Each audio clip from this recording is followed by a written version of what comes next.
વડોદરામાં આયોજિત બેઠકના મુખ્ય આકર્ષણ India commonwealth trade council Gujarat ચેપ્ટરનું ઔપચારિક ઉદ્ઘાટન હતું। આ મહત્વપૂર્ણ પહેલનો ઉદ્દેશ આંતરરાષ્ટ્રીય વેપાર સંવાદમાં પ્રદેશ સ્તરે ભાગીદારી વધારવો અને કોમનવેલ્થ દેશો સાથે મજબૂત આર્થિક સંબંધો વિકસાવવાનો છે।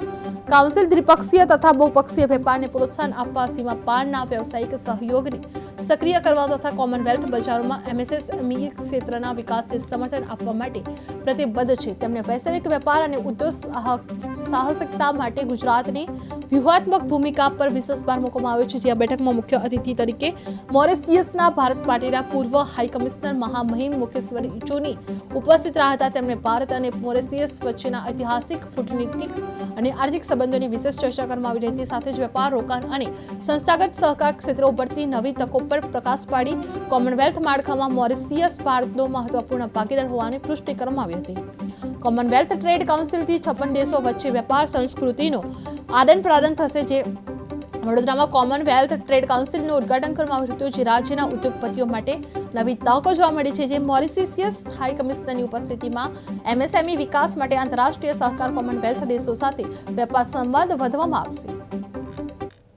જો આજે 56 કન્ટ્રીઝ છે એની અંદર કોમન એ છે કે આપણે બધા જે તે સમયે આની અંદર બ્રિટિશ કંપનીનો રૂલ રહ્યો હતો, એટલે આ ફક્ત મેં તમને કીધું એમ આ સ્પોર્ટિંગ ઇવેન્ટ નથી રહેવાની, આ એક ટ્રેડ બિઝનેસ ઇવેન્ટ પણ રહેવાની છે, સાથે કલ્ચરનું આદાન પ્રદાન પણ થવાનું છે અને આને આગળ લઈ જતા આપણે આપણું જે ભારતીય જ્ઞાન પરંપરા જે છે એને પણ આપણા બધા જે દેશો છે એની અંદર ક્યાંક ને ક્યાંક આપણે પ્રસ્થાપિત